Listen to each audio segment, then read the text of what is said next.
If you walk along the square at night, you'll find that some of your favorite venues are serving up more than drinks as usual. For example, if you go up one floor at Harper's Public House, you'll find some people who are serving up laughs as well. Nicholas Aludo, the owner of the Back Alley Comedy Lounge, has been working in comedy for years. He decided to settle down in San Marcos and then realized the local comedy scene needed more. We started doing comedy. Me and my buddy started doing comedy here in a couple of the bars, and we could never get a regular thing going. We would always build it up, and then some big band would come in and move our comedy night out of the way. That's when the Back Alley Comedy Lounge opened its doors.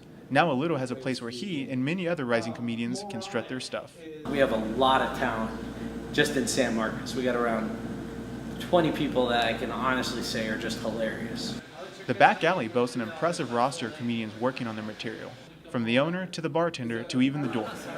Everyone involved with the Back Alley knows what it takes to make their jokes work. Like, some people might be good naturally out of the gate, but to take that and turn that into something that people are willing to pay money to see, it takes a long time.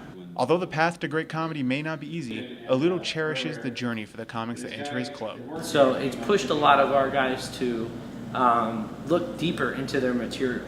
And so every week, if you follow these guys and you get into it, to me it's addicting to watch these comics grow.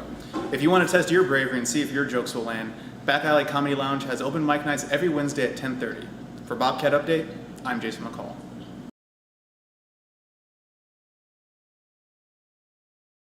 For today's generation, phones are a part of the daily routine. Most people don't go anywhere without one. Heard this lately? I love my phone. These devices, especially smartphones, grant access to almost anything. Information is at your fingertips. It has everything on it. Like, everything is on this thing, if I need something, I go straight to it. What would happen if your phone were stolen, misplaced, or even lost for good?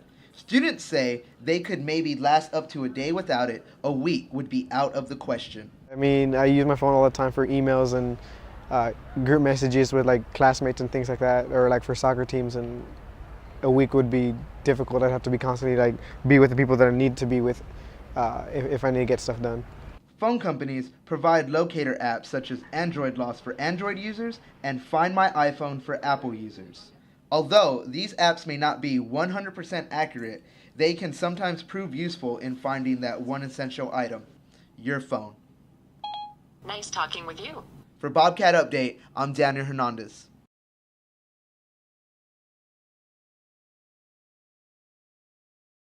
It wouldn't be theater without Shakespeare, and with the upcoming holidays, theater department decided to delight the audience with one of the Bard's most popular comedies, Midsummer Night's Dream.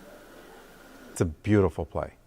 It's a romantic play. It is a funny play, lots of clowning and farce in it as well, and lots of intrigue. The lighthearted play is more than 400 years old, and the production crew wanted to stay true to the classic text, but some modern elements were added to the production. All the way throughout, we have this constant communication, I guess, or comments between 400 years old script and today. The production is also the largest costume show of the semester, and it has a cast of 26 people. The actors had some challenges. They had to go through difficult articulation exercises to convey Shakespeare's language. Because of choice he is so oft beguiled. And they even had to learn some flying tricks to show the magic elements of the play. We're taking all those elements and those themes that are within the text and then bringing them to life on the stage. And so it's kind of a really phenomenal visual piece. The play will run through Sunday at the Harris Theater. Nye says this play has a specific effect on viewers. I think it will tickle them. I think it will transport them to places. It will, to me, romance is at the heart of it. All different kinds of views of romance, and I think that's really good for people right now in our world. Cast member Brianna Rybkowski says seeing the play also helps people grow culturally. When you revisit the classics, that in itself brings back a freshness of the past, of our ancestors. It's a good way to freshen up our contemporary style. Shakespeare once said, "All world is a stage," and I can't wait to see his world on this stage. For Bobcat Update, I'm Veronica Kondrativa.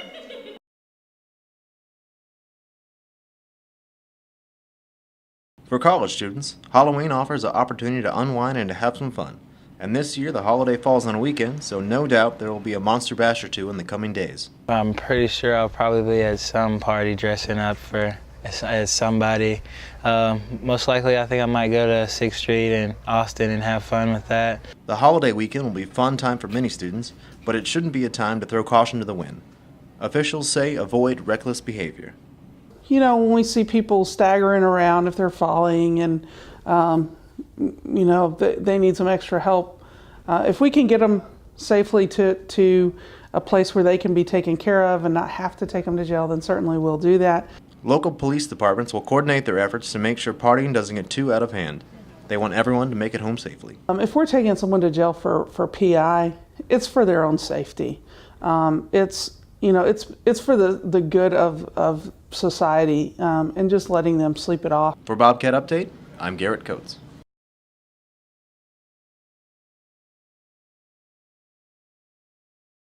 You see them everywhere, hopping curbs, riding on sidewalks, and even riding the wrong way on one-way streets. It's obvious that many cyclists don't think the rules of the road apply to them. This kind of behavior has resulted in tougher law enforcement. The university and the San Marcos Police Departments are writing more tickets. Bicycles are obligated to drive and ride as though they were a traffic unit. So they should not be on the sidewalks. Even though all the rules of the road apply to cyclists, some say the penalties are too harsh.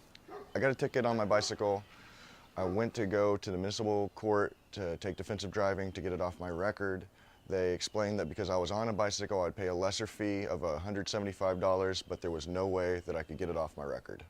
The University Police Department says that the rules are there to keep all the vehicular traffic safe. When accidents occur, cyclists are the ones who usually pay the price. They're more vulnerable to injury. Riding a bicycle and was going the wrong way down a one-way street or turning down the wrong way on a one-way street and got hit by oncoming traffic, and it's that person's fault. Several riders, including Alvin Benedict, feel the police should enforce the rules equally for all vehicles. No matter how you get to campus, if you don't follow the rules of the road, you will get a ticket. For Bobcat Update, I'm Reese Williamson.